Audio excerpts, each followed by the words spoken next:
Hey there, all you fantastic people. I hope your day has been absolutely wonderful. We're back with another thrilling episode of What If Naruto Became the Bodyguard of Azula. Make sure to show some appreciation to the talented author behind this fanfiction. You'll find the link waiting for you down in the description. In a crossover fanfiction, Naruto and Azula navigate their roles and personal struggles. Naruto mentors Azula, guiding her away from her father's influence. Facing nightmares, Azula finds solace in Naruto's friendship. As their paths intertwine, they confront their pasts, aiming to shape a brighter future in a war-torn world. If you're loving this mind-bending what if, don't hold back, drop a comment and share your thoughts. And while you're at it, don't miss out on exploring the other captivating what ifs available on this channel. Alright, without further ado, let's kick off this video and dive into this exciting journey. Location: Omashu. Katara, Aang and Sokka stared at what was in front of them, almost hoping that it was a dream. The city of Omashu stood in front of them, only now there was a Fire Nation banner flying over the city gates. There was a small smoke protruding from the upper level, indicating a presence of a new factory that the Fire Nation colonists must have built. I can't believe it, Aang said as he looked at the city. He looked at the siblings. I know the war has spread far, but Omashu seemed to be untouchable. Up until now it was, Sokka stated, crossing his arms and looking at the city. Now Ba Sing Se is the only Great Earth Kingdom stronghold left. If he thought about it, it came across as more than a little troubling. This is horrible, Katara said as she walked up beside Aang. But we have to move on. If the city was occupied, there was no chance of them being able to find Bumi. No, Aang replied defiantly. I'm going in to find Bumi. Aang, stop, Sokka told him. We don't even know if Bumi is. What? Aang interrupted him, suddenly angry. If he's what? Alive, he bluntly stated. Aang was outraged, and Katara flashed him a dirty look. He ignored both. You'll have to face the facts. Sooner or later, you're going to lose someone. He looked at his sister. We should know. Katara ignored her brother. I know you had your heart set on Bumi, she told Aang, but there are other people who can teach you earthbending. This isn't about finding a teacher, he said stubbornly. This is about finding my friend. He wasn't going to go until he knew that Bumi was alive. Alright, then how do we get in? Sokka asked. Akela stiffened up as he sniffed the air. He turned around and growled, showing fangs. What is it, Akela? The tribesman asked, turning to see what it was. Hey, the group with the white, six-legged buffalo Thinji, we're coming up behind you. A voice called out. A boy riding a dog came up the slope. How are you doing? The name's Kiba Inuzuka and this here is Akamaru. He introduced himself and the dog, who barked a greeting. Must you do that, Kiba? You'll scare people if you keep that up, another boy said as he joined Kiba. Oh, relax Shino. Their dog smelled us out before we showed our faces, Kiba replied. Akela's growl got louder. Hey. Akela is not a dog, he's a wolf. Sokka shouted at the two. Kiba looked a little embarrassed. Sorry about that, he apologized. I'm still learning, so your wolf smelled like a dog to me. No hard feelings, right? The last part was directed to Akela, who simply flicked his tail once. To Sokka, that meant Akela was thinking it over. Shino turned to face the slope. Are you coming, Hinata? He called. I'll be right there. I'm not as fast as you guys, a girl said as she came up the slope. Behind her was a woman who looked like she was in charge. You should really stop charging off like that, Kiba, she said. That's going to get you into trouble one of these days. Understood Kurenai-sensei, he answered, respectful. Meanwhile, Sokka had his boomerang out and ready to use. Okay, who are you people? He demanded. The woman who they now knew as Kurenai looked at them as if they had just appeared. I apologize, my name is Kurenai Yuhi and I'm here to protect your group. These are my students, Kiba Inuzuka and Akamaru. She pointed to the first boy and the dog, Shino Aburam. She pointed to the second boy, and Hinata Hyuga. She finished by pointing to the girl. Sokka took a good long look at the people in front of him. Kurenai had what appeared to be some sort of shirt made from mesh with only one sleeve. The shirt was covered over with bandages with a pattern that seemed to resemble a flower stem of some kind with thorns. Though Sokka was smart enough to not gaze too long at the older woman's upper thighs, he noticed them covered in bandages. Her hair was long and black, but what the most remarkable thing about her were her eyes. They were red, but not Fire Nation red. Kiba wore black pants and a black jacket that looked like leather to the tribesman. He had brown shaggy hair, pronounced canine teeth, and had what looked to be red tribal tattoos on his cheeks that almost looked like fangs. Akamaru was, in a word, big. His fur was white, while his ears had dark brown patches. Currently both he and Akela were having a canine version of a staring contest. Shino just looked odd. He wore a dark jacket with a high collar that was upturned, blocking the bottom half of his face. He wore another jacket over the first that was dark green in color, and had the hood up, covering the top of his head. He wore what appeared to be protective eyewear and had a satchel on his back. Sokka could have also sworn that he heard the sounds of bugs on Shino. By contrast, Hinata's appearance was certainly an eye-opener to those onlookers who did not bother to gaze too long at her. She wore a jacket that was lavender and cream, had long sleeves and appeared to be baggy. She also wore navy blue pants. She wore her blue hair long, and her eyes were very surprising. They were white with a tinge of lavender and had no pupils. Despite the different clothes they were wearing, they all had one thing in common. They wore a headband. Kurenai, Shino, and Kiba had it on their forehead, while Hinata wore hers around her neck, that had a strange symbol on it, which almost looked like a leaf. So we know who you are, now what are you doing here?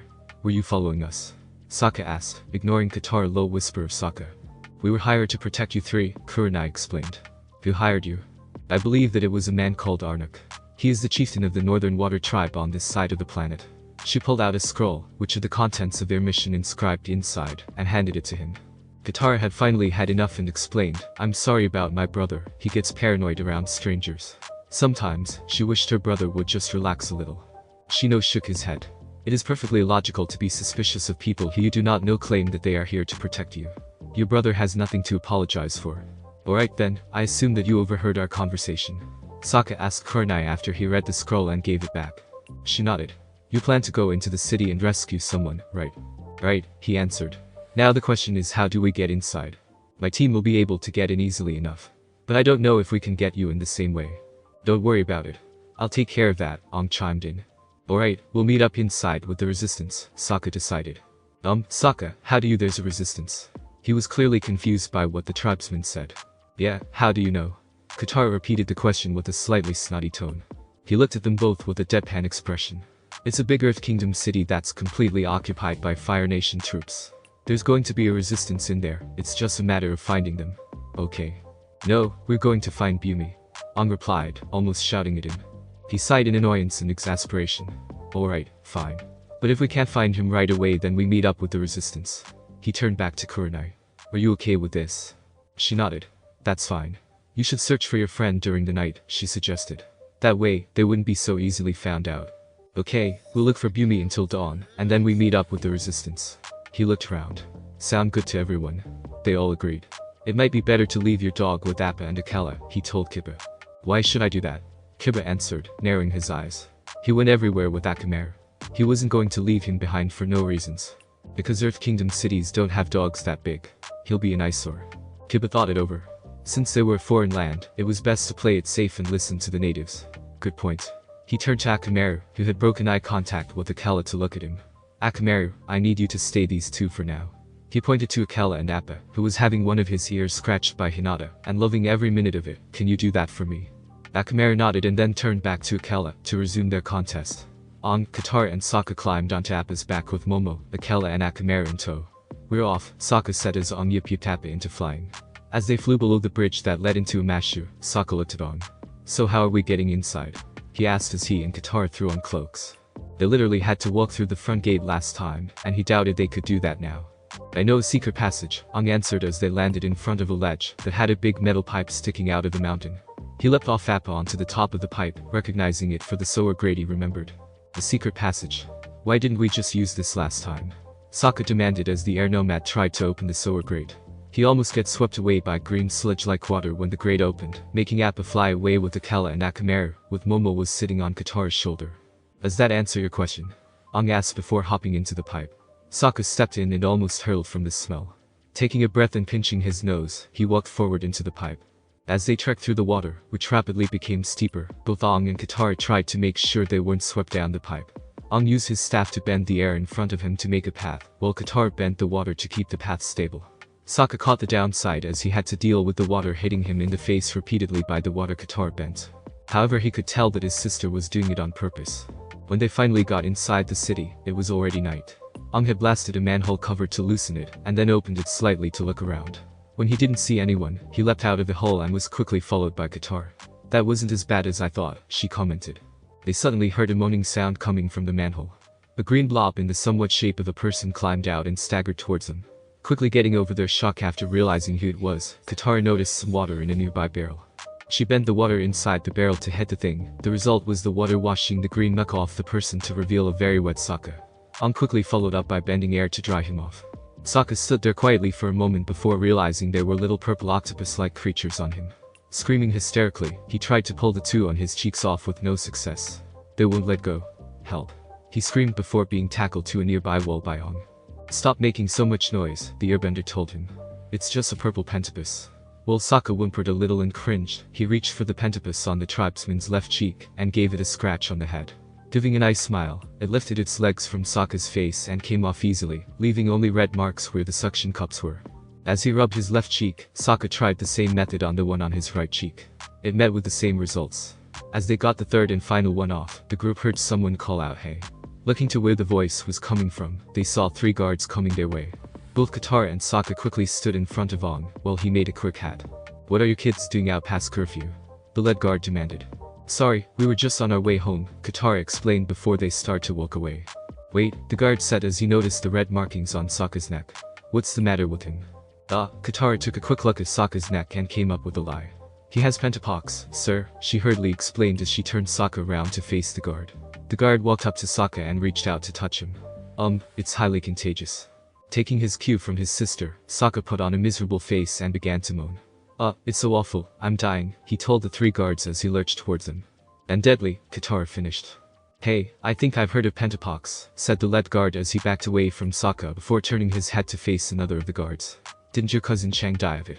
We better go wash our hands and burn our clothes," the other guard stated before they turned around and ran away while Sokka threw in a few coughs for good measure. When the guards were gone, Sokka turned around to see Aang scratching a pentapus on his hand. "Thank you, sore friend," he said. Location: FNS, Royal Flame. The crew and Imperial Firebenders had disembarked and had also set up camp for the night. A few of the Imperial Firebenders were on the deck, bang on front of palanquin that held the Fire Nation princess. On each side of the palanquin stood the twins, Lo and Li. "When tracking your brother and uncle, traveling with the royal procession may no longer be an option," Lo told the princess. "May no longer be wise," Li continued. "If you wish to keep the element of surprise, finish the 2 in perfect synchronization." "You're right. The royal procession is dead weight. If I want to catch my prey, I must agile, nimble." Azula nodded in agreement. She turned towards Naruto, standing beside her. "I need a small, elite team. It's time to visit some old friends. What do you think, Naruto?"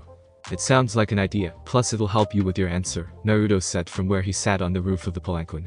If she had people she considered friends around, she would probably be able to find her answer quicker. She silently nodded. "Then we leave tomorrow, at sunrise." Naruto leapt off the roof and onto the deck. "I'll go notify the captain. We'll send the ship home in the morning. We'll only take a squad with us when we leave." He started to leave but stopped. "I just have one thing to ask you too," he told the twins. "Yes," Li asked, and Lo continued. "What is it?" "You have to take turns speaking the same sentence." He held up a hand, stopping them from speaking. "You know what? Forget it. Odds are you'll just give me an answer the same way." He left the ship to go talk to the captain. "The nerve of that boy," said Lo, but Li continued. "For him to insult us like that." Neither of them noticed the small grin that Azula had on her face. Location: Omashu. The group moved up to the next level of the city, and quickly hid behind a lumber pile to avoid a patrol. "Let's find Bumi and get out of here," Katara said. "Where would they be keeping him?" Sokka asked Aang. Aang gave it some quick thought. "Somewhere he can't bend. Somewhere made of metal," he finally said. After looking out at the city to figure out what place would be able to have those conditions to hold Bumi, they quickly moved on. Meanwhile, on the next level down, there was a guard procession that was guarding a family. A mother with her toddler son as well as her teenage daughter. "There really is no fathoming the depths of my hatred of this place," the teenager said in a bored tone, scowling slightly. Your father was appointed governor. We like royalty here," her mother told her. "Be happy and enjoy it." "I thought my life was boring in the Fire Nation, but this place is unbearably bleak," Mai replied. "Nothing ever happens." As Aang and the others tried to make their way across the level, they saw 2 big boulders coming down one of the ramps fast. Turning to see what on the lower level, he saw the family and the guard procession. Thinking that they would be crushed by the boulders, he used his staff to airbend the boulders out of the way. However, it caused a great deal of noise and dust, alerting the guard procession. "The resistance!" Mai's mother cried out, pointing to Aang. Mai moved quickly. She flung out her arms, releasing a good number of small arrows at Aang, who dodged by jumping onto the lumber pile behind him. Touching the pile only once, he then leapt to the side and began to run away along with Katara and Sokka, while Momo flew away. As the 2 guards climbed up the ladder and onto the next level, they began to chase after the group. Katara quickly used her water whip to swat them back down to the lower level. As they fell, Mai climbed up the ladder and attacked Katara. She fired more projectiles at the waterbender, but they were blocked when she bent water into a shield of ice, and then ran away with Mai in pursuit. As she chased them across the level, Aang decided to stall to her. Using his staff, he bent the air to cause a nearby scaffolding to collapse in front of Mai. Stopping quickly to avoid being crushed, she threw a double-bladed knife that ricocheted off the wall and towards On. Sensing danger, he turned and rapidly spun his staff, causing the knife to hit the staff. Mai quickly launched another round of projectiles. But before they could even reach their target, the platform where the group stood suddenly dropped down, taking them with it. As it fell, another platform took its place, like they were never even there. Mai just gave a bored sigh and headed back to her family. Meanwhile, the group had landed in a tunnel. As they looked to see where they were, they noticed that they were surrounded by Earth Kingdom soldiers. After staying silent for about a minute, Sokka looked at both Ong and Katara. "And the two of you thought there wasn't going to be a resistance," he told them. Ong looked sheepish while Katara threw him a dirty look. Location: Fire Nation Circus. "So, Ty Lee is in there somewhere," Azula said as she looked at the circus being set up, as Naruto joined her a moment later. The circus grounds looked busy as the performers and staff were setting up the performance tents, while the animal handlers gave instructions to their employees on where they need to bring the cages. Naruto noticed a group of cooks giving the rest of the performers and animal trainers their meal, while Azula continued to look for the tent where their first recruit would stay. Yes, although they're going to be moving soon, Naruto noted. No one paid attention to the two of them, they were all too busy going about their business, but he could hear the loud commotion coming from the animal trainer who spotted the animal handler placing the cage in the wrong location. "Alright then, I'll go in and look around for her." She began to walk off, only to be stopped by Naruto calling her name. "What is it?" "I want you to try two things when you're talking to Ty Lee. The first is don't strong-arm her into joining us," he told her. This was something he was confident that if she did what he told her, getting Ty Lee to come with them will be much easier. "What's the second thing?" He smiled. "Try asking her to help you." "Why would I try and do that?" She huffed. If she wanted Ty Lee to come with them, she would come with them. "I'm not ordering you to ask her. I just want you to try, that's all." "Fine." She walked into the circus ground with Naruto just behind her. When they finally spotted Ty Lee, he hung back to see how Azula would do. "Ty Lee, could that possibly be you?" She called out to her friend. "Azula," chirped the girl who was currently doing a handstand on a finger per hand. After getting her feet on the ground and bowing, she leapt and ran over, giving the Fire Nation princess a hug. "It's so good to see you," she said with excitement. "Please don't let me interrupt you, whatever it is you're doing," Azula told her. She immediately flipped backwards into a position where she was sitting on her elbows with her feet in the air in front of her. "Tell me, what is the daughter of a nobleman doing here?" "Certainly our parents did not send us to the Royal Fire Academy for girls to end up in places like this," she asked Ty Lee, as she watched a couple of the circus workers struggle with the platypus bear, only for said platypus bear to lay an egg. "Oh, great. Another egg," muttered the animal handler in charge of the platypus bear as he looked at the new egg. Had that been any other time, she probably would have found that amusing. "I have a proposition for you, Ty Lee. I'm hunting a traitor. You remember my old fuddy-duddy uncle, don't you?" "Oh yeah, he was so funny," Ty Lee answered with a giggle. When she thought of Iroh, she was always tempted to laugh. "I would be honored if you joined me on my mission." She flinched a little when she heard those words. "Oh, I would love to." She flipped herself back onto her feet. "But the truth is I'm really happy here. I mean my aura has never been pinker." "Ty Lee, please," Azula said, almost pleadingly. She grew curious. "What's the matter, Azula?" It wasn't like her to speak like that to anyone. She always seemed to look confident in what she did. She looked down at the ground, suddenly embarrassed by what was going through her head. "There's a question that I'm dealing with and I don't know the answer to it. I think that if I have you and Mai by my side, I can figure it out." Ty Lee walked to the princess, taking her hand and gently holding it. "Are you still having the nightmares?" she asked quietly. Azula brought her face back up, and Ty Lee didn't see the confident princess of the Fire Nation. She saw the terrified little girl who would run to her room every time she slept over after having the nightmare, so she wouldn't be alone. "Yes," she whispered. Ty Lee gave her a quick hug. "Okay then, I'll join you, but after the show tonight." "Thank you." She was relieved by that answer. That was one down, one more to go. "By the way, where's that cutie you have been hanging out with?" Ty Lee asked as she looked around. She didn't see who she was looking for. "Cutie?" asked Azula, confused by her words. "Oh, you know. Your bodyguard," she clarified with a knowing grin. "The one who you have a small crew." Ty Lee's mouth was quickly covered by Azula's hand. "You promised not to talk about that." She gritted her teeth in frustration. "That was a little too close, you can come out now, Naruto," she called out. He walked out into plain sight. "Hey, cutie," greeted Ty Lee. "Are you becoming one of my fangirls, Ty Lee?" he asked her amusingly. "A lot of them call me cutie for some weird reason." She winced. "You, no. Please remember that I was there last year when the Great Chase occurred." The three of them shuddered at the memory. Last year, Naruto had taken time in the morning to train with the domestic army, making sure that they can hold their own against an attack while they were at a disadvantage. One day, a fangirl had been watching him in secret as he trained with the soldiers. Apparently, the combination of him having taken his shirt off as he trained and the fact that he was sweating had triggered something within his secret admirer.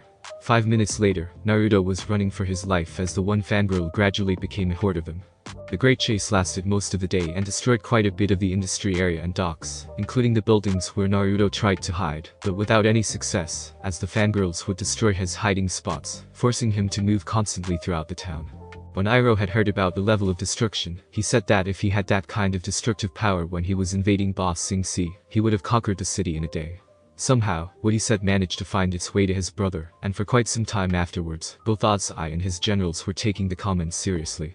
What I don't understand is why they come after me. I'm no one special, and I'm certainly not that handsome. Naruto wondered aloud, making both Azula and Ty Lee stare at him in silent disbelief. He still doesn't get it. They silently asked themselves. Sometimes this Gaki's innocence astounds me, the Kyuubi thought silently. It was quite funny to watch most of the time. But it was still astounding all the same. Anyway, are you coming with us, Ty Lee? Naruto asked the acrobat. She nodded. Yep, but only after the show tonight. Alright then, we'll be waiting, Azula told her. As she and Naruto walked away, she stopped. You know what? I think I'll catch your show tonight, she said, looking back. Ty Lee flinched and lost grip of the leg she was holding. She quickly grabbed her leg again and said yeah, sure, of course. While she tried to remain cheerful, she was inwardly praying that all would go well that night. Naruto noticed the way she said it and nudged Azula, who got the silent point. I promise not to do anything stupid or dangerous during the show, she told Ty Lee. She might have once, but not anymore. Okay. Ty Lee replied, still a little nervous. Location: Omashu. The group stood in front of the leader of the resistance with Team Kurenai besides them. As it turned out, they had found the resistance almost right after they got into the city. After telling the resistance who they were and what their mission was, they kept an eye out for Aang, Sokka and Katara, letting the resistance know to bring them in. So is King Bumi with you guys?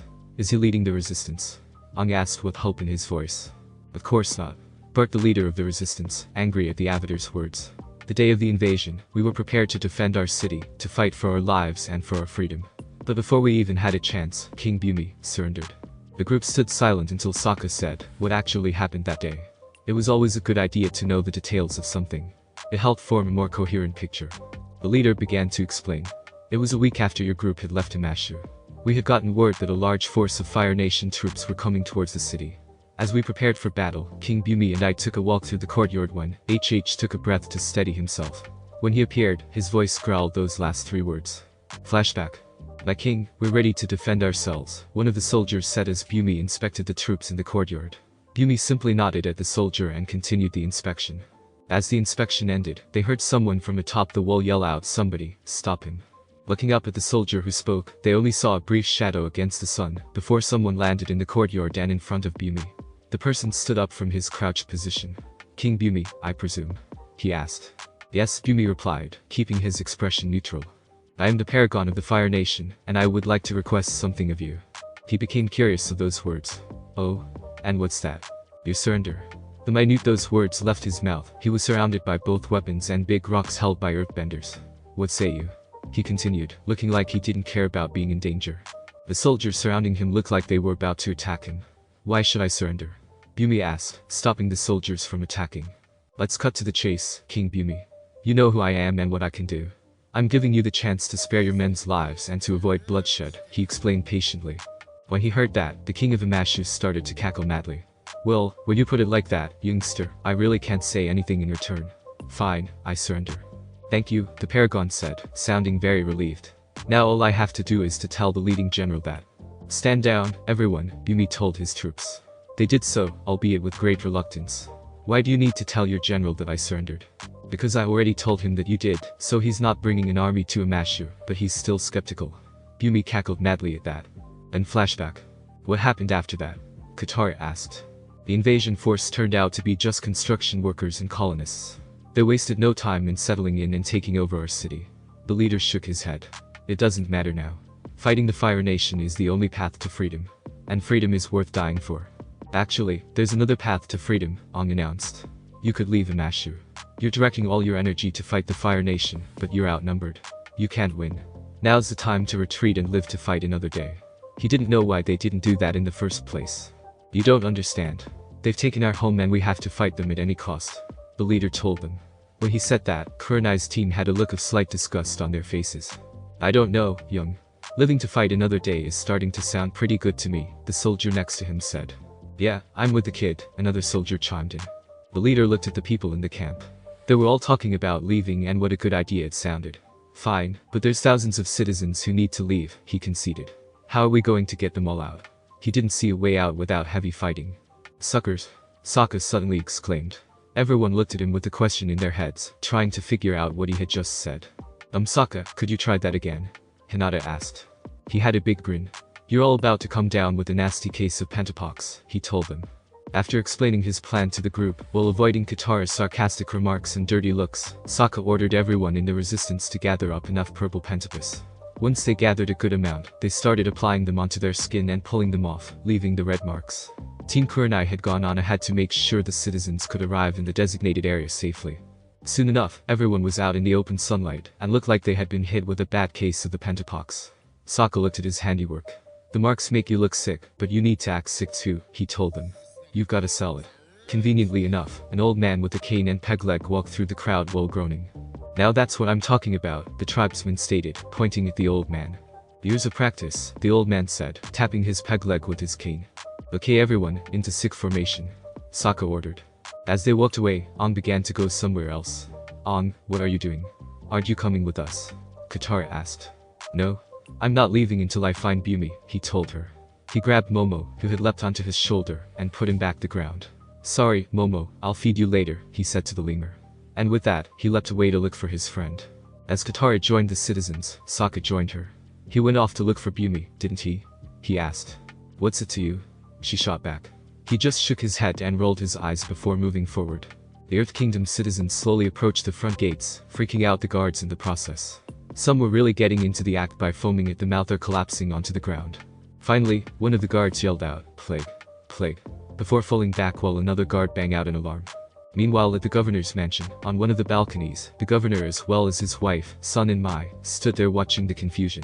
What is going on down there? The governor asked. I saw some kids yesterday who were sick with pentapox, a nearby guard explained. It must have spread. Pentapox, I'm pretty sure I've heard of that, he mused. Oh, this is terrible. His wife exclaimed in horror. What should we do? The guard asked. Drive them out of the city, but don't touch them. We have to rid this city of this disease. The governor ordered. The guard bowed and left to do his job. Fireflakes, Dad. Mai asked, holding the bowl out. The governor simply gave her a look out of the corner of his eye. Oh, how awful, said Mai's mother as she hugged her husband. Nobody noticed that the toddler had toddled away from them. Meanwhile, in a different part of the city, Aang was having no luck in trying to find Bumi. He did have a stroke of luck when he found Flopsy, Bumi's pet gorilla goat. Being the kind-hearted and caring boy that he is, he immediately freed Flopsy and used him to look again for Bumi. Location: Fire Nation Circus. The night show had just begun for the circus. It was a special show because Azula had decided to attend. She sat in the main seat, with Naruto sitting just off to the side. We are deeply honored to have the Fire Lord's daughter at our humble circus, announced the circus master loudly. Please tell us if there is anything that we can do to make sure that the show is more enjoyable. Azula began to say something but caught the warning in Naruto's eyes. That wouldn't be necessary, she finally said. The performers went through their routines as both Naruto and Azula watched. Soon enough, it was Ty Lee's turn to perform. Incredible, do you think she'll fall? She asked the circus master as her friend did her act on the high rope. Of course not, he answered, confident in Ty Lee. She had never fallen before, why would she start now? Don't even think about it, Azula, Naruto whispered. I wasn't going to. She whispered back. She had made a promise and she was going to stick with it. That is when things went a little haywire. Suddenly, every animal that the circus had somehow gotten loose and stampeded their way into the main tent. Ladies and gentlemen, we present to you Pandemonium. The Kyuubi said grandly as he and his Jinchuriki watched the animals of the circus rampage around on the floor. Oh, shut up, now's not the time for that, Naruto silently told the fox as he stood up. Killjoy, the fox muttered. What's going on? Demanded the circus master. I don't know, sir. Somehow the beasts got out of their cages, one of the circus workers told him. I can see that. We have to get this under control now. Everyone hurried to contain the situation, but the stampeding animals could not be controlled. While Ty Lee was still up in the air in the middle of her act, the animals raged below. But then a sharp whistle blew, and they stopped. Everyone looked at the animals in confusion except for one person, and that person was who the animals were looking at with fear in their eyes. Everyone else began to feel some sort of pressure weighing down on them, like it was almost suffocating them. That is enough, Naruto told them, his voice becoming rougher and turning into a growl as he came onto the floor. As Azula watched her bodyguard approach the ring, for a moment she would have sworn she had seen a head of a large fox snarling behind him. As Naruto got closer to the animals, they began to shake in fear. As he stood there watching the animals, no one knew what he was going to do. He then simply raised an arm and pointed his finger at the entrance from where they came from. "Move it," he ordered them. They quickly complied. After the animals had left in what could almost be called an organized stampede, the pressure had disappeared. "What did you do?" the circus master asked him with awe in his eyes, but with fear in his voice. Naruto turned around to face him. "I simply showed them who the alpha here was," he explained simply. He looked at Ty Lee and said, "You can come down now." Location: Resistance Camp. Bong and Flopsy walked into the camp and saw Katara and Sokka come up to them along with Kurenai. Inside the camp, many soldiers sharpened their weapons and gathered enough arrows while sitting down in front of a small fire. In another section of the camp, the other resistance fighters who were not officially part of the Earth Kingdom's main army were being instructed on how to fight in an organized manner by a few Earth Kingdom officers. Some of the recruits who were benders were instructed to review their stances, while the non-benders were instructed on the proper usages of their chosen weapons. "We looked everywhere, no Bumi," Aang told them. Seeing that he was sad, Katara gave him a hug. Sokka hesitated to tell Aang the truth, but he still did. "Well, what did you expect? Did you honestly think you would be able to find Bumi? He's the king of Omashu and a powerful earthbender as well. They're not going to keep him imprisoned out in the open." "Knock it off, Sokka." Katara snapped at him, a scowl set firmly on her face. "I'm just stating the facts and the both of you know it," he replied, his scowl matching hers. "Your brother is right," Kurenai told Katara before turning to face Aang. "What you did was reckless and stupid. You could have been captured as you looked for your friend. How would that help him? You were okay with it the first time."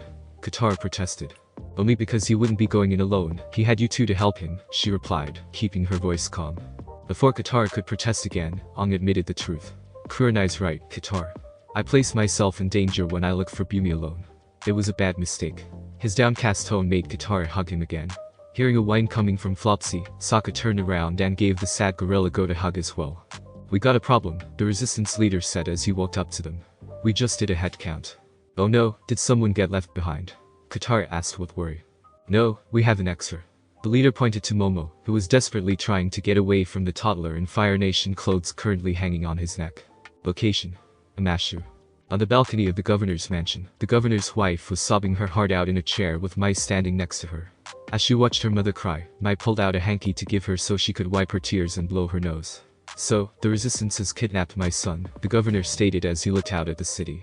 "Everything's so clever, so tricky, just like their King Bumi." "What do you want to do, sir?" one of the guards asked. The governor just looked at him once and then looked back towards the mountains. He was probably going to regret it, but he knew of a way to get his son back. Location: Fire Nation Circus. Azula stood in Ty Lee's changing room while she sat in front of her mirror. Every audience member who saw the animal stampede quietly left the performance tent after the organizer of the show had announced that he would cancel the rest of the performance tonight, so his animal handlers can calm the animal performers down. "That was an interesting show," Ty Lee commented as she took off her headpiece. "I had nothing to do with that stampede. It could have happened at any time during the show," Azula told her. She had kept her promise. "If you say so." She was skeptic. She knew Azula quite well and that was something she would do. "Ty Lee, I swear on my most prized possession that the stampede was not my fault." The acrobat turned to face her. "You swear, huh?" Azula nodded. "Alright then, I'll take your word." She was willing to take that risk. They were friends, after all. "Hey Azula," asked the acrobat, her voice somewhat cautious. "Yes?" the Fire Nation princess asked her. "You know how I always think that Naruto has two oars?" "Yeah, you told him that back when we first met him. He told you that he had no idea what you were talking about, they didn't really know him back then." But now, she was sure he had been lying. "Well, when he told all the animals to leave, that second oar got bigger, and, I swear to an eye, I saw a giant fox head right behind him." "Wait, you saw the fox too?" She had thought that she was the only one who saw it. Ty Lee nodded. "Do you know what it means?" She shook her head. "No, I don't." "Do you think we should ask Naruto about it?" "Only if we have to," Azula replied. She decided to change the subject. "Are you ready to leave?" "Just give me a few minutes, where are we going?" "Omashu." Location: Resistance Camp. Aang, Katara, Sokka, Kiba, Shino, Hinata, Kurenai and the resistance leader all sat around a fire and watched the toddler as he went after Momo. He fell on his bottom as the flying lemur got away, but soon fell in front of Sokka's club. Before the toddler could touch it, Sokka grabbed and put it out of harm's way. Seeing his toy being taken away, the toddler began to cry. Katara looked at her brother with a frown and proceeded to hit him upside the head. "I'm not giving back the club, Katara." It's a weapon, not a toy, he told her, earning him a glare. As he spoke, Akela padded over to the toddler and proceeded to lick his face and nuzzle him, making the child giggle. "Ooh, you so cute," Katara said as she hugged the toddler and gave it a kiss on the cheek. "Sure, he's cute now, but when he's older, he'll join the Fire Nation army," the resistance leader said. "You wouldn't think he's so cute then, he'll be a killer. He has seen enough Fire Nation soldiers to know that was going to happen. Not if you and your generation decide to set a better example. The next generation learns from the old one, so it's up to us to teach them," Kurenai told him with firm conviction, her students nodding in agreement. Meanwhile, the toddler had wandered over to Hinata, crawled into her lap, and fell asleep. Hinata simply lifted the child up into her arms and began to rock him back and forth, humming a lullaby. "You're going to be one heck of a mom," Hinata Kiba told her after she had finished. "Thanks, Kiba," she replied, blushing a little bit. "I have a question," Shino announced out of the blue, getting everyone's attention. "What is it, Shino?" Kurenai asked. He didn't usually say things like that. "Why is it that all the animals, besides the lemur, have started laughing?" He pointed to Appa, Akamaru, Akela, and Flopsy, who did honestly look like they were laughing. "That reminds me, how did Akela and Akamaru get along so well?" "The last time I checked, they were almost at each other's throats," Sokka asked Kiba. "Don't know. When we arrived to make sure the civilians got here safely, we found all three of them asleep. The weird thing was that Akamaru was sleeping in top of Appa's head, and Akela was sleeping on top of Akamaru. When we tried to wake them, they all growled at us in unison," the Onizuka told him, shrugging in bafflement. "Another friendship made in sacred snoring," the tribesman muttered before turning to Appa. "Do you have some sort of weird power that makes everyone friends after they sleep on top of you?" he asked the Sky Bison. Appa just rolled over onto his back and continued to laugh in his own, Sky Bison way. "What's so funny, Akamaru?" Kiba asked his dog. Akamaru told him, and when he was done, Kiba had busted out laughing as well. "Okay, what exactly did he say, Kiba?" Kurenai asked her student. Oh Kami, this is just too funny," he tried to say before he began laughing again. "What is it?" He had finally managed to catch his breath. "Akamaru told me how the kid managed to get here." He started to tell the rest of them what had happened to Momo while they were pretending to have pentapox. After he was done telling the story, everybody had managed to start laughing. As they laughed, Momo had somehow managed to look embarrassed. After everyone was done laughing, they heard the cry of a bird. Looking around, they saw one flying towards them. "A messenger hawk is coming," said the resistance leader as it landed. Kurenai rose from where she sat, walked over to the hawk, opened the compartment, and took out the letter. After reading it over, she gave it to Ong. "You should read this out loud to everyone," she told him. "It's from the Fire Nation governor. He thinks we kidnapped his son," Ong told them as he read the letter. "So, he wants to make a trade. His son, for King Bumi." At the last bit, his eyes went wide. "Okay then, it's a trap," Sokka said. "Just what I'd expected from you," said Katara as she looked at her brother. "Nevertheless, Sokka is right. This sounds like a trap," Kurenai agreed. "We need to think of something. Do you guys have any ideas?" he asked Team Kurenai. "Just like my brother, always coming up with plans," Katara said aloud. "And look where they've got us." Sokka decided enough was enough. "Katara, we need to talk. Alone." He rose and started to walk away from the group, his sister followed after him. "What is it you wanted to talk about?" Katara asked him once they were a good distance from the camp, far enough away so no could see or hear them. Sokka looked at her and asked, "What's your problem, Katara?" "What do you mean?" she asked, trying to sound innocent. But she was too annoyed and angry with him to make it properly work. Sokka was not convinced of Katara's feigned innocence. "You have something against me, what is it?"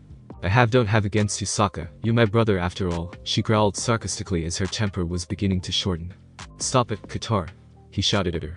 "You've been deliberately nasty, snide, snotty and any other kind of word that describes your attitude ever since Master Paku started training me. So, I will ask again.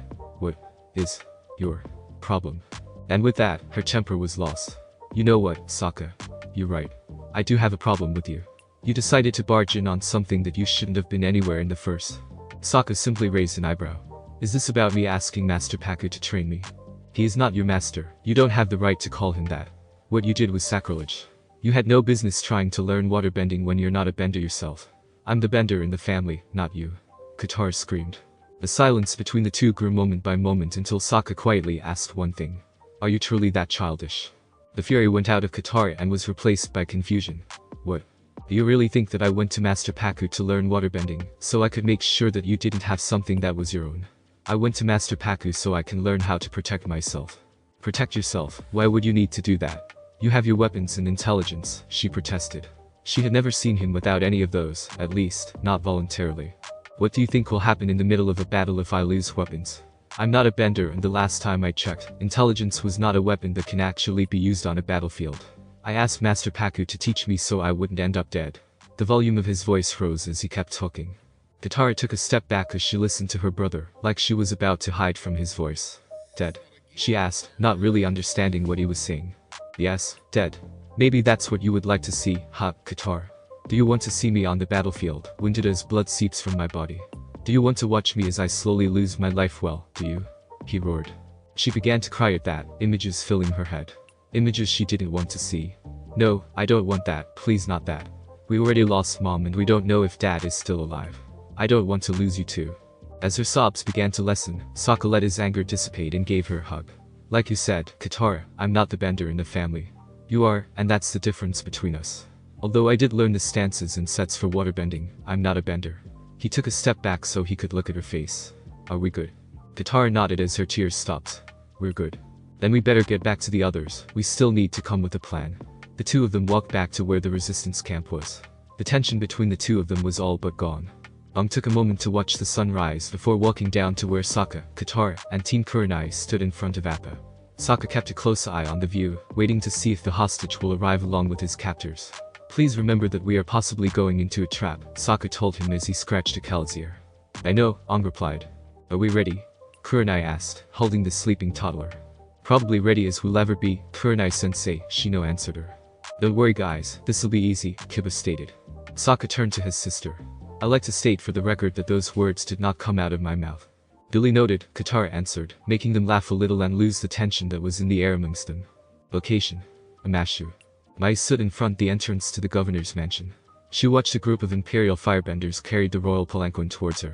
She didn't need to ask who was inside, she already knew who. As the palanquin was set down and Azula stepped out, she bowed. Please tell me you're here to kill me, she said with no emotion whatsoever. The two of them looked at each other for a moment and then laughed. It's great to see you, Mai, Azula told her as she gave her a hug. The two of them broke apart and Ty Lee gave Mai another hug, albeit a clingier one. I thought you ran off and joined the circus. You said it was your calling, Mai asked the acrobat. Well, Azula called a little louder, Ty Lee replied as she stepped back. Actually, Ty Lee, I think that call got lost in the noise made by the animals when they were going on a rampage, Naruto said as he joined the girls. Naruto, Mai greeted him with a small glare. Doom and gloom, Naruto replied with a smile. So how do you want to die this time? Suffocation, drowning, beheading, impalement, electrocution, strangulation. He asked her, listing the ways on his fingers. How does a knife through the heart sound to you? She asked before flinging out her hand and throwing a knife at him. It whizzed through the air and looked like it was going to embed itself in his eye. Sounds a bit dull if you ask me. If I wanted a dull and boring death, I would have settled for having my skin flayed off, or suffer from multiple small cuts, he answered as he caught the knife without taking his eyes off her. Mai scowled slightly before finally grinning and replying in an amused tone, it's always fun to have you around, Naruto. If the two of you are done, I can tell Mai why we're here, Azula told them as she stepped forward and looked at both Mai and Ty Lee. I have a mission and need you both. Count me in. Mai automatically agreed. I'll take anything that'll get me out of this place. After we're done in Omashu, I'll tell the squad leader to head back to the Fire Nation, Naruto told Azula. He nodded in agreement. I guess I have to go talk to your father now? She asked Mai. She nodded. Lead the way. The governor, his wife, Mai, and Ty Lee sat in front of Azula as she sat in the governor's chair. Naruto was leaning against the wall next to the door, keeping guard to make sure no intruder would enter the governor's residence without any reason at all. I apologize, the governor told Azula. You've come to Omashu at a difficult time. At noon, we're making a trade with the resistance to get Tom Tom back. Yes, I'm so sorry to hear about your son, Azula said sarcastically, as her facial expressions turned serious. Really, what did you expect by just letting all the citizens leave? My father has trusted you with this city, and you've made a mess of things. Forgive me, princess, the governor pleaded as he bowed his head. His wife followed his example. You stay here, she told him. Mai will handle the hostage trade so you don't have a chance to mess it up. And there is no more Omashu. I'm renaming it in honor of my father. No, you're not. Naruto interrupted her harshly. Most of the people in the room looked at him with shocked silence. They didn't know of anyone who would so openly disagree with the princess, but the silence grew dangerous as she eyed her bodyguard. What did you say? She growled. He looked at the two Imperial firebenders who stood on each side of the chair. They took the subtle order and left quietly. Would you give us a few minutes? He asked the governor and his wife. They nodded and left the room as well. What in Ai's name do you mean I'm not renaming this city? Azula demanded as she took a few steps towards Naruto. You're not renaming this city for 2 reasons, he told her as he came off the wall and walked forward a few steps. 1. Names are important. What are you talking about? This is the city of Omashu. Its citizens are a part of the Earth Kingdom. He gestured widely to emphasize his point. They take pride in the fact they came from Omashu. You take away the name, and they can't take pride in where they are born or who they are. She scoffed. That's nonsense. To her, one name was good as another. If you say so, miss. Chunky chunky boom boom. She just stood there as she digested what just came out of her bodyguard's mouth. Excuse me? She asked him in a soft, quiet voice. People who knew Azula would start looking for places that provided good cover at that voice, and pray to an eye she wasn't coming their way. What? He asked, acting like he hadn't really said anything. What did you just call me? Oh, that. I called you by your new name, Chunky Chunky Boom Boom, the present girl of the Earth Kingdom, he answered, acting like it was nothing. Like hell it is. She bent a fireball past his head, hitting the wall harmlessly. My name is Azula, and I am the princess of the Fire Nation. He looked at her as he slowly walked up towards her, finally stopping just in front of her. So changing the name of something or someone else is fine, but changing your name or where you're from is not allowed. He asked quietly. You're damn right it is. She snarled, shoving her face into his. They looked at each other with their faces only inches away. Her eyes were angry while his were calm. What you just felt is what everyone feels when a name is taken from them. Surely you can empathize with them when they feel what you have felt just now, Naruto told her softly. Do you really want to do that to these people? Azula glared at him for a few minutes, before realizing what he said. She could see what he was talking about, and was about to cast away a name the people of the city held dear to their hearts, and thought nothing of it. Yet, she was almost about to attack him when he did the same to her. I guess not, she conceded, stepping away from him. It's a valuable lesson, Azula. You would have learned it sooner or later. He turned to the door. I'll go tell the governor that we're going to make the trade. Very well, she agreed. He started walking away. And Naruto, that name is never to be mentioned again. He turned to face her. Don't give me a reason to use it, he told her with a mischievous grin before turning back. Naruto, called Tylee. You said you had 2 reasons, but you only explained one. What was the second? Naruto stopped and turned, looking sheepish. Yeah, sorry, forgot about that, he said as he scratched the back of his head. Well, what is the second reason? Mai asked. Now she was curious about it. The royal flaming asshole doesn't deserve to be named after a diaper, much less a city. You know, some might call that treason. Azula noted dryly. While she wasn't sure of the number, she knew that there were only a brave few people who speak ill of her father candidly and get away with. Her uncle was obviously one of them, as he is considered family. Naruto, on the other hand, is another issue entirely. Naruto scoffed and told the 3 girls. The day he gets off his ass and actually fights in this war, I might start respecting him, and I stress the word might. He left the room at that. They waited at the base of a gigantic state of the Fire Lord. On with his hat on with Katara and Sokka behind him with the Kella at Sokka's feet. Kurenai stood to his side, still holding the sleeping toddler while her team behind her. Soon enough, they saw the other party coming up the stairs.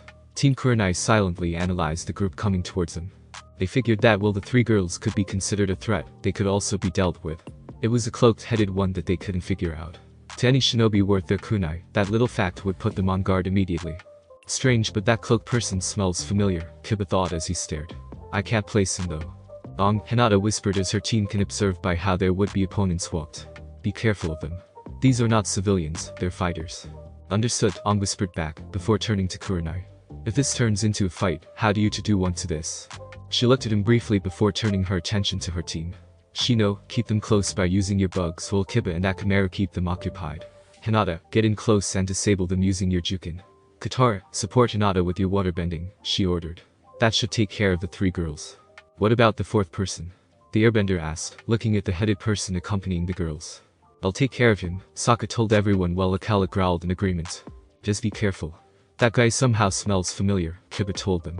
Can you tell who it is? Shino asked. If he smelled familiar to Kiba, odds are that they knew him and therefore, knew how to fight him. But the Onizuka shook his head. No, he just smells familiar, but I don't why.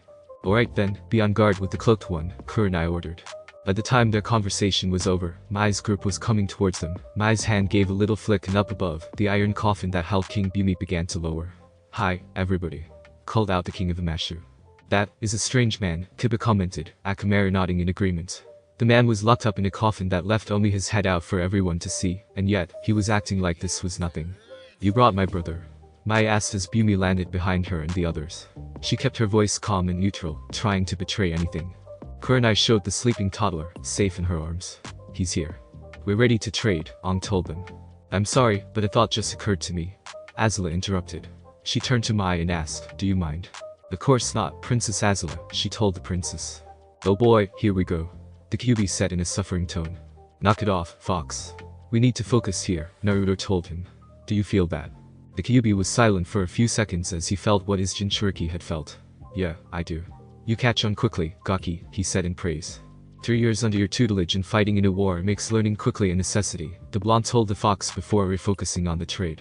We're trading a 2-year-old boy for a king, but not just any kind of king. A powerful earthbending king, to boot. It just doesn't seem like a fair trade, does it? Azula asked, Bumi nodding in agreement. Mai looked at her brother as she thought it over. You're right, she answered, stepping forward. The deal's off. But she didn't get out of the city fast enough. She was going to hear about this from her parents. Well, of course the deal is off, Mai, the cloak person announced as he walked past Mai, but he stopped about halfway towards the other group. The deal was off before the negotiations started. That voice sounds familiar, Teen Kurenai thought. But where have I heard it before? What do you mean? Mai asked him. It's simple, really, he replied, keeping his gaze focused on the Avatars group. We brought our piece to the table, they did not. What are talking about? He's right in here in my arms, Kurenai argued. She lifted the toddler up slightly so they could see him better. Is he now? The cloak person asked, his voice slightly mocking. He snapped his fingers. As the sound of the snap echoed all around them, the toddler being held by Kurenai simply disappeared.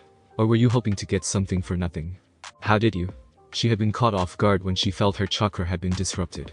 But more so, she was shocked by the fact that someone from this side of the planet knew enough about chakra to effectively use it. If you're going to try and fool me with the genjutsu, do a better job next time, he told her, sounding annoyed and disappointed.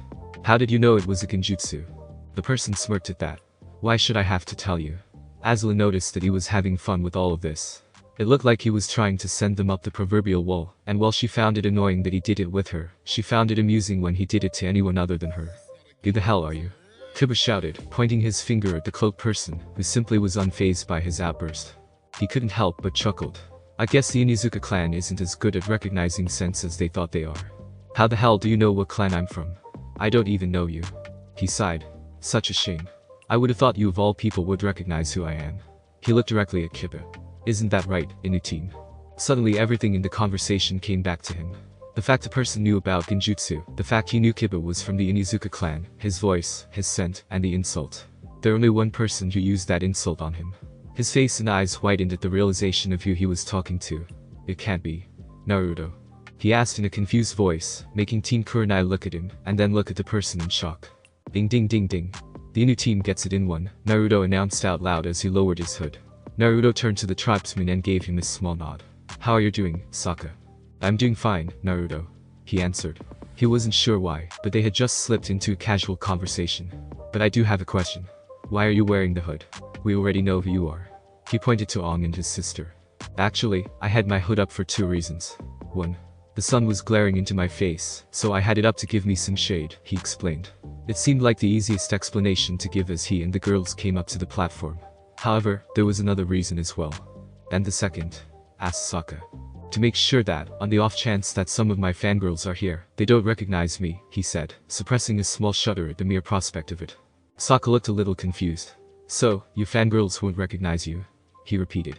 It sounded quite ridiculous out loud. Naruto nodded and shuddered at the thought of them catching him. It's a scary, but true.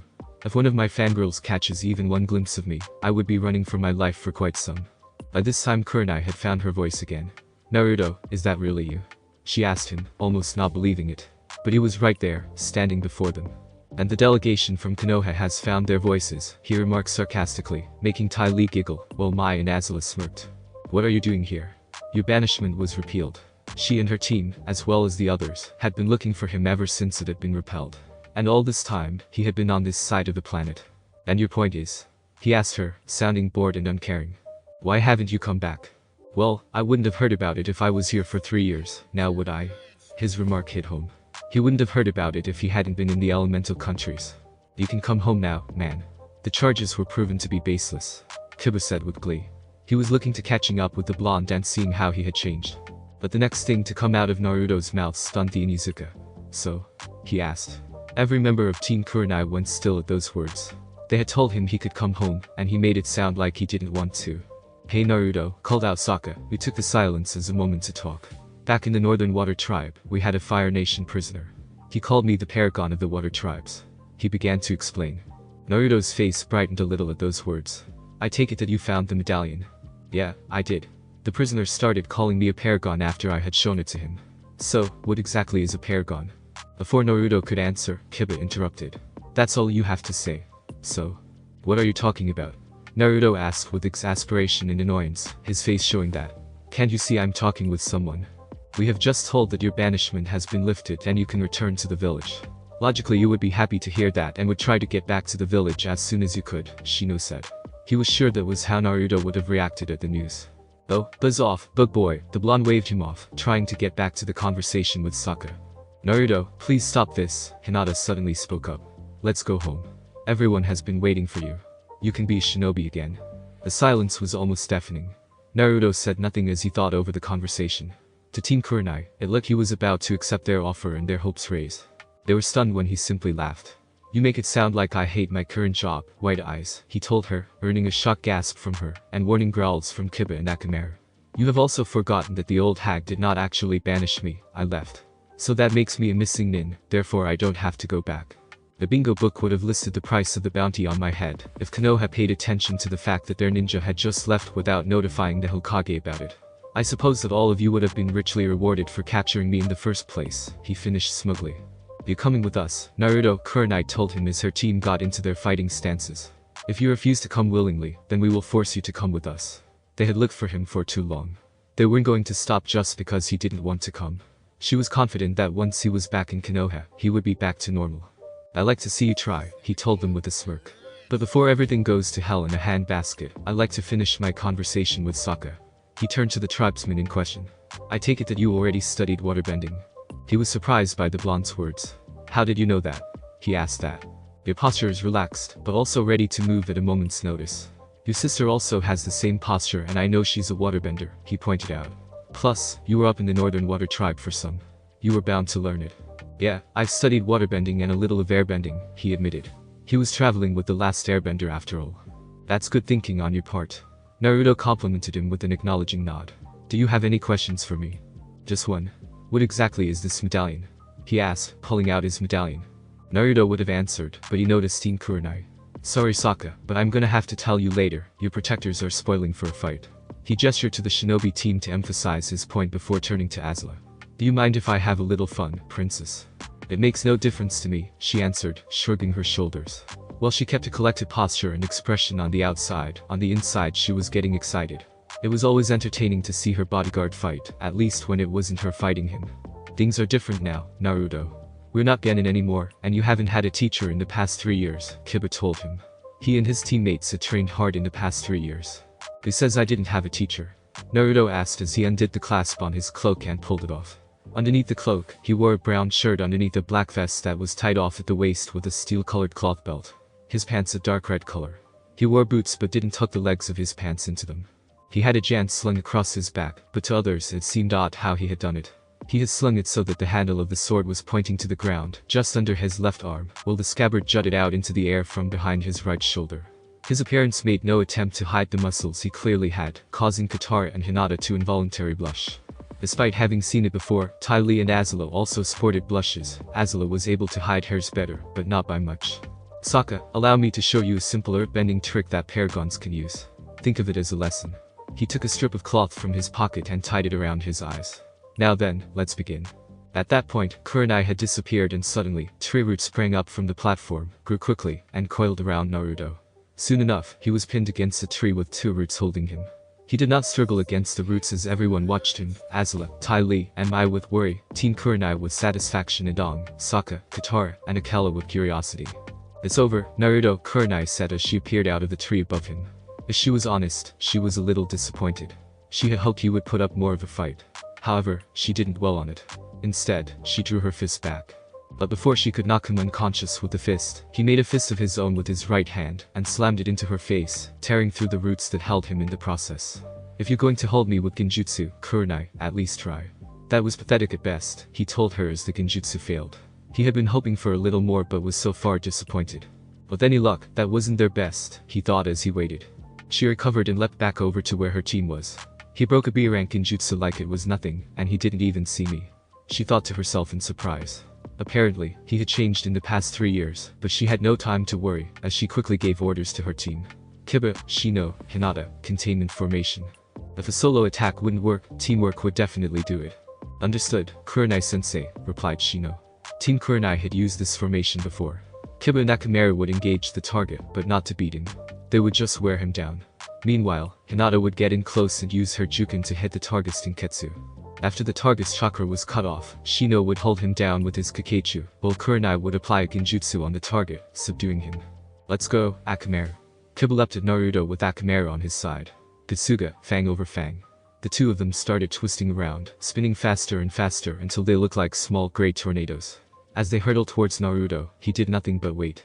When it looked like they were about to hit him, he simply knelt, letting them pass each other overhead. Crap. We missed. Kiba thought.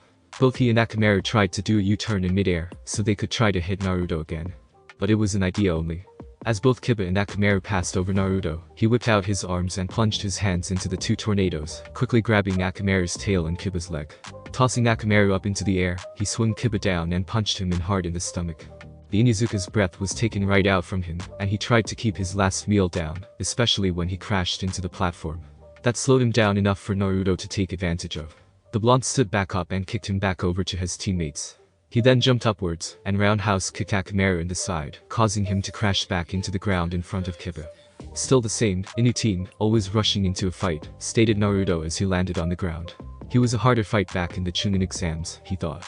The difference here is that you already know how he fights, the Kyuubi reminded him.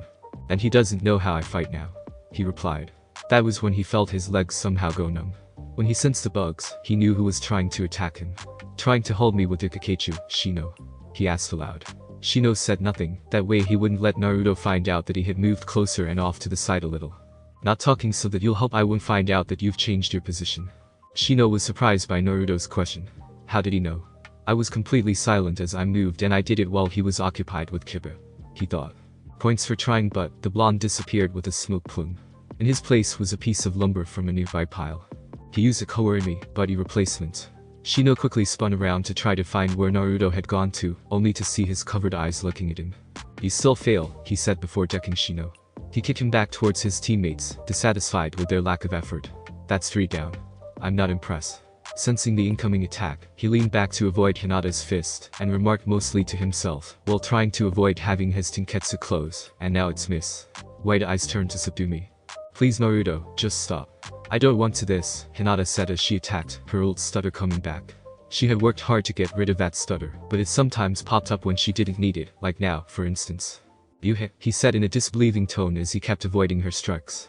Even though it had been 3 years since he went up against the fighting style of the Hyuga clan, he remembered enough of it to completely avoid her strikes. Please, Naruto. Stop this. I don't want to fight you. If anything, she wanted him to stop all this and come back with them. In that case, please hold still so I could beat you, he replied. But he didn't strike back. He just kept avoiding her strikes with ease. Hinata didn't say any more, she just kept trying to hit him with her Juken, but she kept missing. Naruto stayed just out of her reach by ducking, weaving and dodging. As Katara watched the fight, she realized something. He's moving like an airbender. When she looked over at Ong, she could see that he had realized it too. Sounds like your friends are about to join us again, Naruto commented, making Hinata take a quick glance behind, and saw that her team was about to rejoin the fight. Taking advantage of her distraction, he swept her legs out from under her, making her fall. Moving quickly, he grabbed her hair and pulled it back, exposing her throat, which he grabbed tightly with his other hand. Move and she dies. He barked out, his hand beginning to tighten around her throat.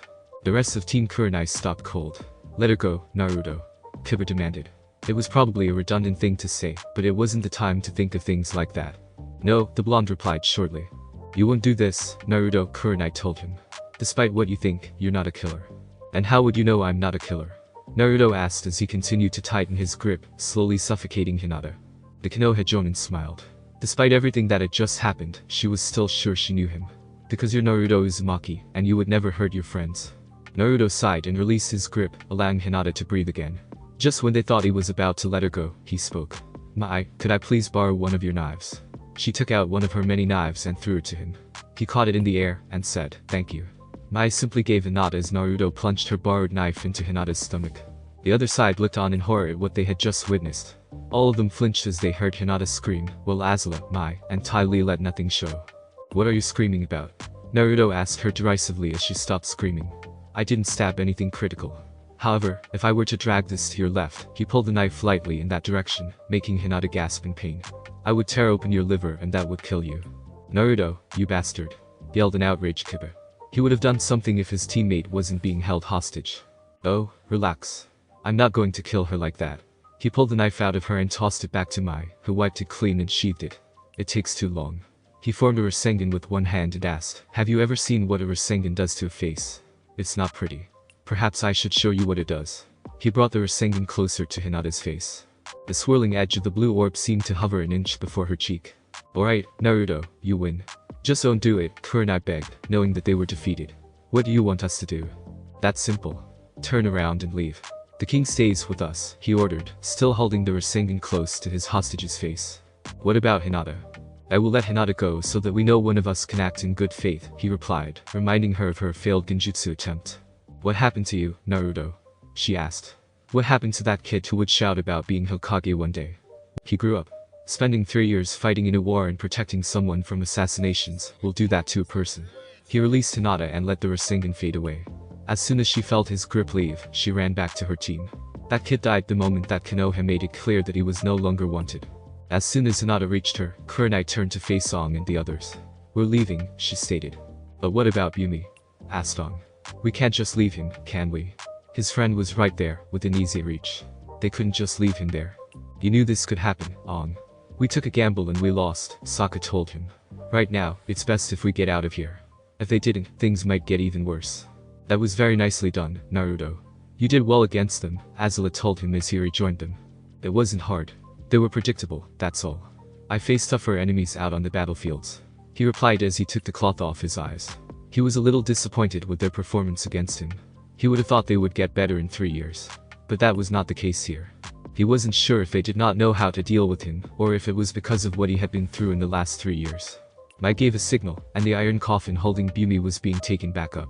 "See you all later," he called out as he gave off a mad laugh. Ong watched as his friend was being pulled upwards. He couldn't take it anymore. He had to save his friend. "Yumi," he shouted as he raced across the platform. "Get back here, Ong," Sokka called out to the airbender. Ong ignored him as he leapt up the scaffolding and then off it. As he opened his glider and began to fly, his hat came off, showing his arrow tattoo. As they watched this whole spectacle, Naruto simply turned to Azula. "I told you it was going to be him," he said. "Yes, you did," Azula replied. "And now, it's my lucky day." She raced up the scaffolding after her target. "Well, I've had my share of fun." Naruto turned around and started to walk away. "It's your turn, girls," he told Mai and Tai Li, who rushed towards Sokka and the others.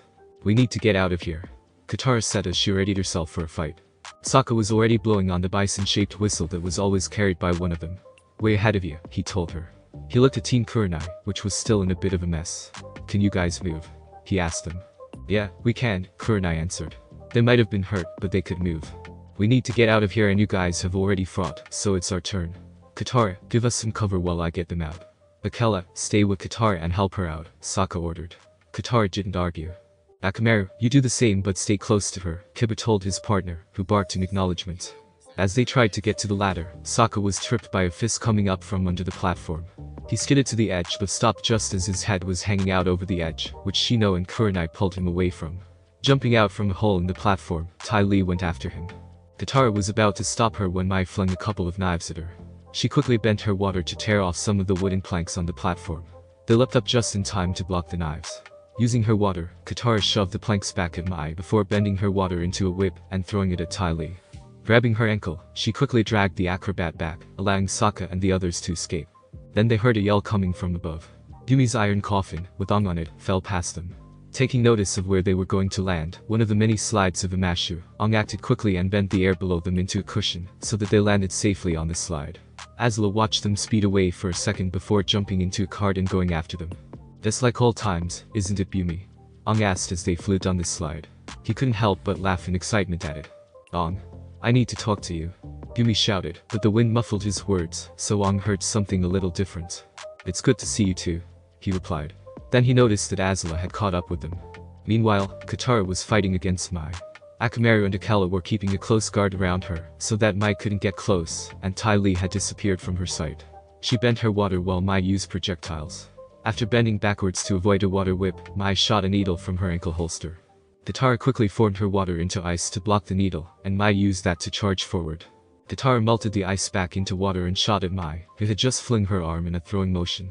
The water engulfed her arm and hardened back into ice, effectively trapping her arm.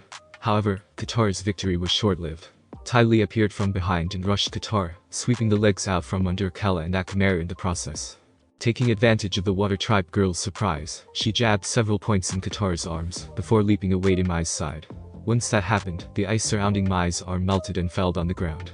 Not sure what exactly had happened, Katara tried to bend the water, only for it to rise sluggishly and then fall down again. "How are you going to fight without your bending?" Mai asked mockingly, pulling out a three-bladed knife. But before she could throw the knife, it was knocked out of her hand by Sokka's boomerang. "I seem to manage," the tribesman declared from atop of Appa. The sky bison quickly landed in front of the two girls, and blasted air at them so hard that they flew away. Katara as well as the dogs quickly got on board after that. Katara joined her brother on Appa's head, while Akela and Akamaru joined Team Kurenai in the saddle. Soon enough, Appa flying down the city with everyone on board looking for him. Katara saw him first. "There he is," she said, pointing to a particular slide. "We can catch him." Sokka brought Appa down closer to the slide, while Long was trying to defend himself from Azula's fire. "Hang on, Bumi. Our ride's here," the air nomad told his friend. As Appa got right alongside the slide, Ong bent the air to lift Bumi's iron coffin up over Appa. Sokka and Katara tried to grab hold and bring it down, but it sailed over their heads. Both Ong and Bumi smashed through a different slide before landing in the first one again. Azula quickly bent her fire into a wheel and sent it after them. Watching the fire wheel come after them, Bumi gave a grunt of effort and lifted his chin, causing a small column of rock to shoot up from the slide and stop the fire. It was also giving them the bonus of stopping Azula by smashing her cart into it, making her jump out of it and land on her feet. After skidding to a stop on the slide, she watched the two of them race away. "You could earthbend all along?" asked a stunned Ong. He couldn't believe that his friend could do something like that. "Well, they didn't cover my face," King Bumi replied. As they got near the end of the slide, he moved his chin and caused another column to shoot up at the end. Ong jumped off as the iron coffin landed on top of the column. "I don't understand. Why didn't you free yourself? Why did you surrender when Omashu was invaded? What's the matter with you, Bumi?" Ong demanded. He had a lot of questions and he wanted them to be answered. "Listen to me, Ong. There are options in fighting called Jing. It's a choice of how you direct your energy," Bumi told him. "I know. There's positive Jing when you're attacking and negative Jing when you're retreating," Ong told him, sounding a bit like a little know-it-all brat. "And neutral Jing when you do nothing," exclaimed the king of Omashu. That, he did not know. There are 3 Jings. Well, technically there are 85, but let's just focus on the third. Neutral Jing is the key to earthbending. It involves listening and waiting for the right moment to strike, he explained. "That's why you surrendered," Ong said, realizing what his old friend had done. "Isn't it? Well, I also surrendered because that youngster Naruto asked so nicely. But it's also the reason why I can't leave now." When he heard that, the avatar became disheartened. "I guess I need to find someone else to teach me earthbending," he said as he turned away from his old friend. "Your teacher will be someone who has mastered neutral Jing. You need to find someone who waits and listens before striking," Bumi assured him. Out of nowhere, Momo landed on Ong's shoulder, making him turn to face Bumi again. "Hey, Momo," he greeted the lemur, happy to see him again. "Momo's mastered a few Jings himself," Bumi noted, earning a screech from the lemur. "Goodbye, Ong. I'll see you when the time is right." He pushed his coffin back onto the slide and bent the rock to push him back up the slide, laughing madly all the way. As he watched his friend disappear, Ong saw Appa arrive. The atmosphere was a little tense as they headed back to the resistance camp. No one really talked to Ong, who finally decided to break the silence. "Are you all mad with me?" he asked them. "We're not mad, we're disappointed," Sokka answered, making him a bit nervous. "We will talk about this later," Kurenai told them. "For now, let's get back to the resistance." They all nodded in agreement and let Appa continue his flight. The silence had returned and now, it was beginning to make the flight seem longer. No one said a word, which didn't help Ong's nerves. When they landed just outside of the camp, they noticed that it was too quiet. "They should have noticed us landing," Sokka noted. "A landing sky bison did tend to make some noise. Let's move quickly, something might have happened," Kurenai ordered. They hurried to the camp and when they saw what had happened, they didn't like it. All the civilians were gagged and bound. All the warriors and earthbenders were all on the ground and not moving. And sitting on a rock, in the middle of the camp, and playing with the toddler, was Naruto. "It took you guys long enough," he said when he looked up and noticed them. "What did you do, Naruto?" Hinata asked in shock, looking around at everyone there. "Huh? Oh, you mean them. He gestured to the people on the ground with a free hand, which soon went back to playing with the toddler. Don't worry, they're only unconscious. By the way, my congratulations to you, Kurenai, the blonde said to her. Congratulations. She was suspicious of those words, as she didn't know what he meant. When you trapped me in that genjutsu, I looked for your chakras so I would know where to attack. I was quite surprised when I found you. Now that I think about it, you look like you're almost glowing. I'm just surprised that any team here hasn't figured it out yet. He pointed to Kiba with a free thumb. Care to explain by what you said, you bastard? Kiba growled, insulted about his smelling ability being derided. The blonde ignored him, focusing on the toddler in his lap. Why are you here? Katara asked with caution, figuring that it was now best to trend with caution with him. I'm just here to get Tom Tom here, he answered, bouncing the toddler on his knee, making him giggle. Also, to finish my conversation with Sokka, as we were kind of interrupted last time. Okay, what is this thing and what do these symbols mean? He showed Naruto the medallion again. That's an easy one. It's the medallion of the Paragon of the Water Tribe. It shows that the person who wears it is a Paragon. There were only 4 Paragon medallions. He reached into his shirt with a free hand and drew out a similar medallion. The difference between the two was the pattern. The top of Naruto's medallion had the right side triangle, while Sokka's had the upside down triangle on the top. Well, what do the symbols mean? Sokka asked again. They're the ancient symbols for the 4 elements.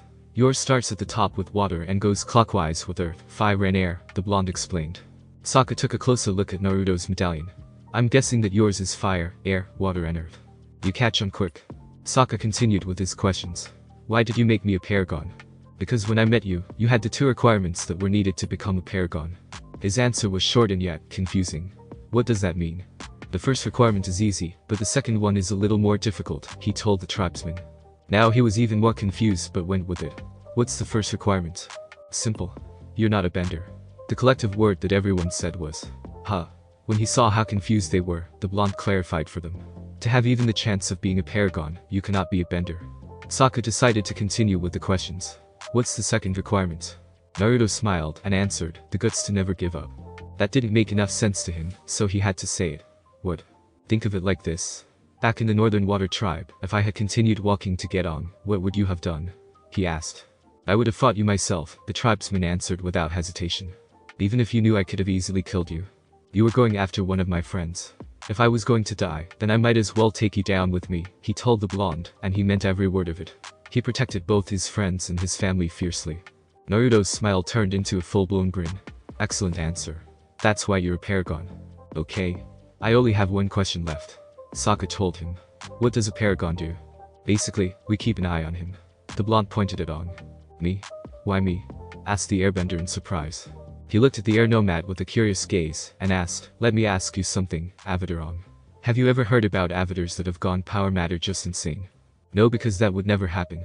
The avatar was there to bring peace and balance to the 4 countries, not rule over them. No avatar would do that, he was sure of it. He laughed at that.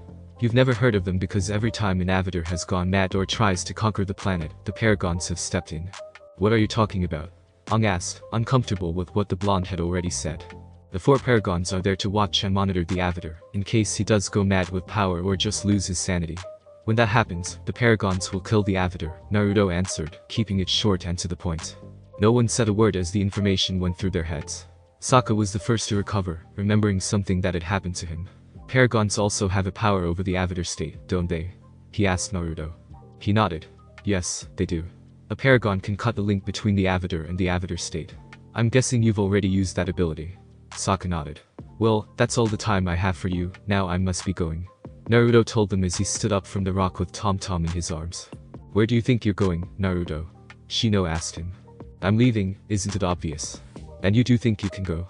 You are surrounded and you have just been in battle. You are tried and you plan to leave with someone. It is logical for you to surrender now. Naruto gave a mischievous grin. 2 things, bug boy, he told Shino. Number 1. I barely broke a sweat when I fought you guys. Number 2. Remember when I said that you were trying to get something for nothing? Before they could answer, both he and Tom Tom disappeared with poof. As they waved the smoke that was left, they saw a note left on the rock. Sokka picked it up and read aloud to the group. I guess I'm better than you when it comes to that. Naruto. Aang looked around at everyone. What do we do now? He was still stunned by the fact that he apparently had a group of people who would kill him if he made a mistake. Once he realized that, he couldn't help but remember that spirit he met at Feng's fortress. Let's get the civilians untied and wake up the warriors and earthbenders, Sokka decided for them. After that, we leave Omashu, fast. In the meantime, my team and I need to make a report. Kurenai said, turning to her team. Lady Tsunade must be told of what has happened. Location: Omashu. Azula sat within the palanquin as Mai and Ty Lee walked beside it. So, we're tracking down your brother and uncle, huh? Mai asked. It'll be interesting seeing Zuko again, won't it, Mai? Ty Lee's eyes had a slight mischievous glint in them as she looked at her friend. Mai looked away and smiled for an answer. It's not just Zuko and Iroh anymore, Azula told the two of them. We have a third target now. They walked in silence for a little bit before Mai asked another question. Where's Naruto? She didn't see the blonde anywhere nearby. He told me that he was going to see your parents, he'll meet us at the camp. Azula replied. The governor held his wife as they stood on the balcony, looking sadly out to the mountains, which they could still see in the evening light. Although Omashu became peaceful with the resistance's sudden departure, as well as the civilians who went with them, it was a little too quiet for the governor's comfort. The governor's thoughts were interrupted by the sound of someone knocking on the door. My lord, Lord Naruto would like to speak with you, the guard spoke from behind them. Bring him forward, the governor told the guard. Even though he didn't want to speak anyone, one could not casually refuse Princess Azula's guard, especially if he had some important message to deliver, or a request to make. They soon heard footsteps coming up behind them. Naruto greeted the two of them. My lord and lady. They didn't turn around to look at him. What is it that you want? He asked. I brought you something that I think you would like, Naruto replied casually. What is it? He and his wife heard a cooing sound they knew very well. Quickly turning around, they saw Tom Tom in Naruto's arms. There they are, the blonde said to Tom Tom as he knelt and placed the toddler on the ground. When he noticed that his parents were there, he began to walk toward them, cooing at them. Tom Tom, cried his mother as she rushed forward, picked him, and hugged him. The governor enfolded them both in a hug of his own. Thank you so much, he said as tears ran freely down his face. Naruto smiled as he bowed his head. It was nothing. He told them as he walked past them to the edge of the balcony. I'll be sure to tell Mai that her brother is safe. He assured them before jumping over the railing and into the night, leaving the reunited family to enjoy this moment. Location: Azula's camp. He walked into a newly created campsite and noticed Mai and Ty Lee were sitting at the fire. Although it was not as big as the Resistance's camp that he came across, it was enough to hold up to 4 people. Hey, cutie, Ty Lee chirped when she saw him walk up to them. Hey, Ty Lee, he greeted back. He looked over at Mai. I got something to tell you, doom and gloom. What is it? Mai asked him, acting like she didn't care. Your brother is back with your parents. When she heard those words, a rare smile came onto her face. Thank an eye for that, she said in relief. He looked at her like she had just done something weird. Did you just use an emotion? Mai's warm expression turned cold quickly as she began to finger a knife. Don't push your luck, she warned him. I'm certain I can hit you from here. Alright, he said, putting his hands in mock surrender. When she stopped fingering the knife, he put his hands down. I take it she's in her tent? He asked Ty Lee. She nodded. Yeah, she is. They both looked over at the biggest tent in the camp. It wasn't a huge tent, but it was still the biggest. Thanks, he told her before walking over to the tent. He could hear the sounds coming from the fire reaching out to his eyes. It was still there when he stood in front of the tent flap. When he stepped in, he saw Azula sitting in a meditative pose in front of 3 candles. It was only when she looked up to see Naruto enter her tent did she pause her meditation. So, you're back, she said while breathing in and out. As she did, the fires on the candles raised and lowered with her breathing. Yeah, I am. He stayed silent for a few minutes as he watched her breathe in and out. You know, it's been a while since I've seen you do that exercise, he finally commented, breaking the silence. It was one of the things that all those firebender teachers kept pounding into my head. No matter who she had, they always told her the same thing. He gave a small smile. Never forget the basics, he recited, having been there for some of her lessons. She nodded her head in agreement and continued the exercise. Again, he stayed silent for a few minutes before realizing that she was worried about something. What's worrying you, Azula? She stopped the exercise but didn't turn to face him. Naruto noticed the anxious look on her face, but he simply smiled. I have both of my friends here with me, but I still don't have my answer. What if I never find it? That little thought made her worry. If there is one thing Azula did not like, it was to worry about minor things that may become major issues. She felt a hand on her shoulder. Turning around, she saw him standing behind her. Don't worry. This is one of those things that take time. You just need to have some patience, alright? He told her, assuring her with an easy smile. She nodded. He removed his hand from her shoulder and stepped back. Alright then. Have you decided who to go after? He asked, his tone grew more serious. Yes, we're going after the Avatar, she answered. Going after him would be much better than going after her disgraced brother and uncle. Understood, he replied, not batting an eyelash at what she said. I took the liberty of requesting 3 Mongoose dragons from Omashu. They should be here in the morning. 3? She asked, turning to face him with a raised eyebrow. Yes, for you, Ty Lee, am I? Where's the fourth one? What do you mean? The blonde asked, confused by what she meant. I highly doubt that you will be able to stay with us if you're not riding one as well, she pointed out. Mongoose dragons were among the fastest animals she knew about. He grinned. Princess, if anything, those mongoose dragons will have to take rest periods in order to stay with me at my top speed. He turned around. I'll see to it that the squad goes back to Omashu before leaving for the Fire Nation. Naruto, she said, stopping him at the tent flap. Those people today, the ones that were shocked to see you. Who are they? She knew that they knew him in some way, but that was it. My pass, he answered shortly before leaving the tent. What are you hiding from me, Naruto? She thought to herself. Deciding to think about it, she went back to her exercise. You're going to tell her who they are sooner or later, kid, the Kyuubi told his Jinchuriki as the blonde went to set up his sleeping bag. I know, Kyuubi. I just hope it's later, he mentally replied. Location. Konoha. Kami, do I need a drink? Tsunade said aloud as she went through the paperwork on her desk. She pushed back away from her desk and looked out the window. The afternoon sun shined down on the village, sometimes getting obscured by the occasional cloud. All in all, it was a perfect day. It's times like these that make me think of him, she thought, remembering a certain blonde. Where are you, Naruto? Lady Tsunade. Shizune yelled from the hallway, bursting through the doors. What's the matter, Shizune? She asked, worried that something had happened. Her apprentice held out a scroll for her. This just came through the transport seal. It's from Kurenai's team and was marked urgent. Tsunade took the scroll, opened it, and began reading. After a few minutes, she looked up. Shizune, get Team Asuma and Team Guy in here, ASAP, she ordered. Them? They just got back from a mission, why do you need them now? She simply showed her the open scroll. She stood completely still, reading and rereading the first sentence. I'll go get them right away. She left the office fast. Tsunade put the scroll down and reached for her hidden stash of sake. That first sentence stayed fresh in her mind. Lady Tsunade. Naruto Uzumaki has been found. Thanks for listening. I do hope you enjoyed. If you want the next part of this video, like, subscribe and comment down below, and turn on the bell notification. And also check out other videos that I have created and enjoy. See you in the next video. Peace.